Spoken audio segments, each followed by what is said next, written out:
almost 20 square miles of it is his district, and it's all oil. So we got to move ahead quickly. So I call that a direct hit.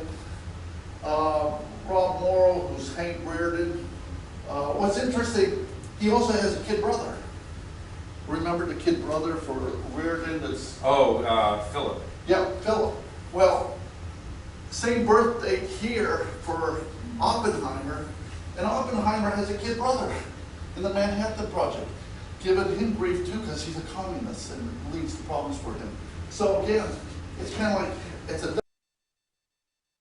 In 1934, Ayn Rand boasted that she was the first writer ever perfect the art of building a story in 3 tiers. May 18, 1934, and she's 29 years old. And a plot of a story is simple and understandable enough to be interesting alone by itself, even the lowest type of mentality. The same is true if a plot carries a deeper meaning. It can be reached only by the highest, but she goes on in her letter, I must have jumped over that, but she's saying, I'm able to write in all my stories a 3rd level, almost to me a Da Vinci level, where if something special occurs, it might trigger an understanding of what's going on there. If the elites could not control Oppie, they would expose him as a clown in the eyes of the American people. They took Jerry Voorhis, who was a supporter and would have been a president probably in 10 or 12 years if he had continued, who was Kid Atlas. He had legislation against communism. Nixon painted him as a communist. And after he won by a small margin, he said, I knew he wasn't a communist. He was a patriot, but I had to win. They were now attacking Oppie. Same thing. You're a communist. You may have given plans to Russia. Whatever they could do to get him out.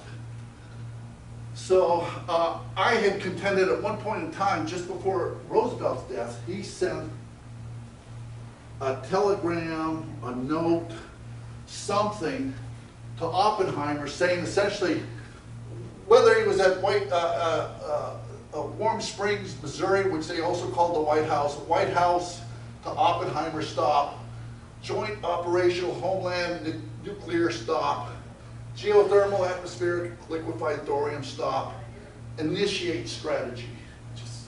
And so this is created by me based on the evidence I've seen. And I've seen Robert with his typewriter that has the R off a little bit. So I pulled that in. Happy to accept.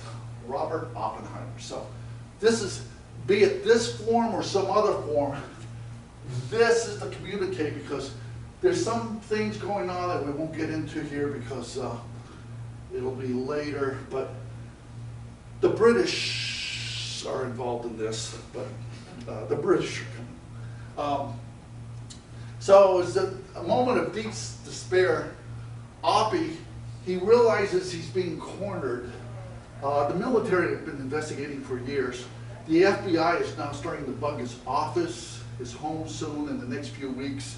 There'll be thousands of pages of illegal reports that we've learned in books hence of all the illegal things they were doing against Oppenheimer to try and get him discredited. He realized he's cornered, and what is he going to do? And about this time, he's in the 2nd interview, I contend, with Ayn Rand, who he knows is brilliant. He knows that she's bragged about being able to do a Da Vinci Code-like stuff. So I contend he spilled the beans, the atomic beans, concerning his terrible premonition of the future to this brilliant writer. He likely had showed her his last communique and explained that I'm doing this based on what the prior president wanted. Truman was brought in to replace another vice president thanks to the British, who didn't want, that's another long story. Bottom line is he thought maybe there's an opportunity here. So the fact that AR successfully hid a second copy of her screenplay, top secret from everyone for half a century, suggests Oppie likely warned her that he didn't think the Truman administration was ever going to let her get it out because they're cutting down information. They don't want information released. That is exactly what happened. March 19, 1946, parts of the manuscript would eventually be found in the Truman archives. There were like 16 pages. She's doing this for a guy named Barris who did Casablanca and the Maltese Falcon. And they came in and gave him the equivalent of $250,000. We want that. And don't do anything else on it. So she's ticked at her producer for doing that, so she'll leave him eventually. But anyway, that's another story. The impact, let's see, 2 brilliant minds, century understanding, neither would, and this is the other thing. They never see each other again.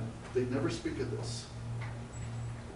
Because if she writes it and gets it in, but it's discovered, what will be the ramifications? So Ayn Rand did slip up one time. She mentioned interviewing Oppenheimer for her screenplay Top Secret in 1961. That's been noted. But it wouldn't be till 18 years after her death in 1998 that one of the Atlas Shrugged Society people is in her garage because she's willed her journals and letters and everything over. He finds a box. He opens it up. And lo and behold, she worked on the Manhattan Project.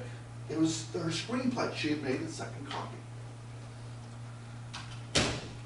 So, oh, and with Ayn Rand, her Atlas Shrugged, when I say she does 3-layer books, would you be interested to find out her first 2? It's a double hit here, there, and down here on the edge. And so now, Ayn Rand gets to choose whoever she wants to be. To me, she's Alicia Rosenbaum or whatnot. But enemies, we gotta move on a little quicker here. I want to get to the next. Oh, Craig German is playing James Taggart. Remember? I don't want to hear about him.